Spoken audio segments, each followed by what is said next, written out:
18-year-old girl and a man of 41 have been found guilty of 2 murders in Ipswich. The bodies of Rosalind Hunt and Des Thorpe were found at 2 separate addresses in Ipswich last summer.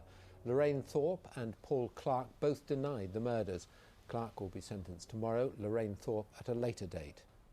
3 masked men have robbed a jewellery shop at Holt in Norfolk. Webb's County Jewellers was held up just before 2 o'clock this afternoon. The owner was taken to hospital after being hit on the head. The police say a burnt-out car, which was found nearby in Baconsthorpe, was used in the getaway. It's not clear what was stolen. Workers at a meat factory in Lowestoft, which was destroyed by fire, could be facing redundancy if temporary premises can't be found. Wessex Foods has started a statutory 90-day consultation period with the 150 full-time staff. There's no indication what will happen after October. A charity that supports people who worked in the horse racing industry says it's struggling to cope with demand.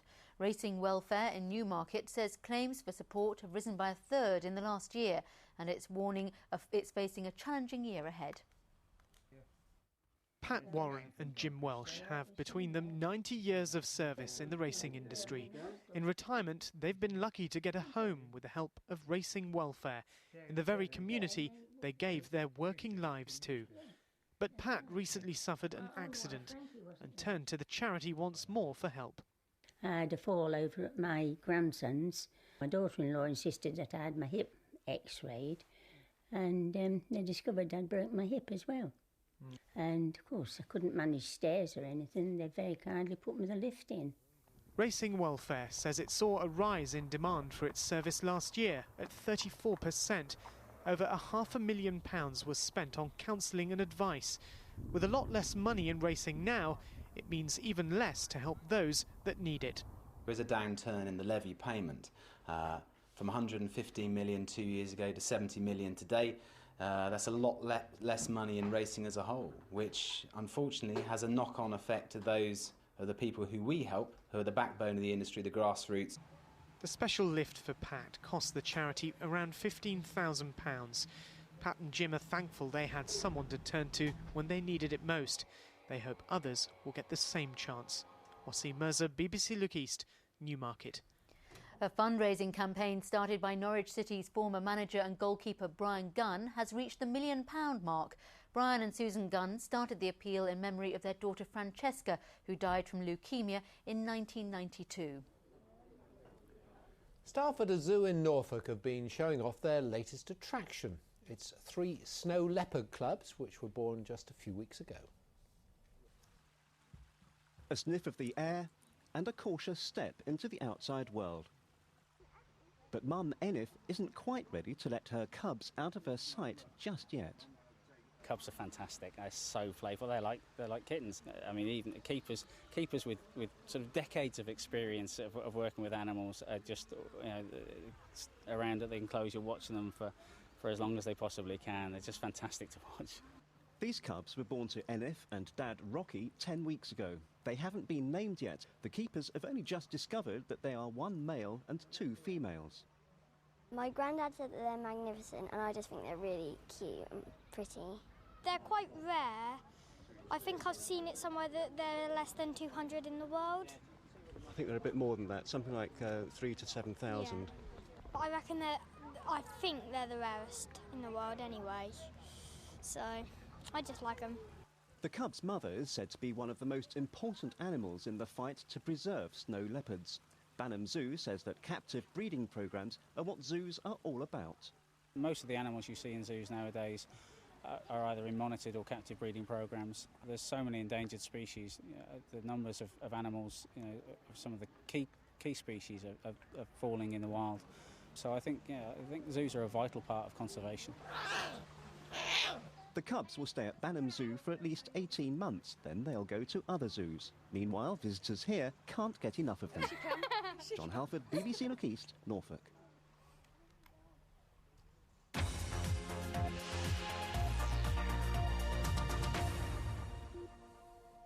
A new MP in our region has hit out at the lack of understanding of science in the House of Commons. Dr. Julian Huppert says all MPs should be forced to take a crash course to learn about scientific techniques. The Liberal Democrat was elected in Cambridge in May and is the only MP to have practised science past PhD level. He joins me now from our Cambridge studio. Why is this so important? So much of what we do now depends on science and on understanding what's happening, whether we're talking about climate change, whether we're talking about transport systems. It's really important the members of Parliament who are making decisions for all of us understand what they're talking about.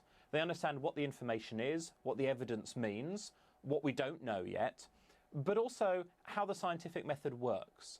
I'm very concerned that MPs are very bad at understanding how to evaluate an idea and how to understand really what's going on. Do you think that some of your new colleagues might be rather patronised by that? They're thinking, actually, we have an intelligence and we can work things out as we go along. I think the issue is that we're all expected to know the basics of a lot of areas. I certainly went on a crash course about how the law works. I'm not a lawyer and have to learn a lot of things. And I think it's an important area. People do not understand in politics what evidence is, how to evaluate something, an idea. I'm not expecting MPs to know the details of any particular aspect of science. Just as you wouldn't have MPs proudly saying, I don't really know anything about Shakespeare, sadly you do get people who are almost proud of their lack of knowledge of how science works. Is this something you've discovered in the last couple of months when you've been there, or is this something you were worried about before you became an MP?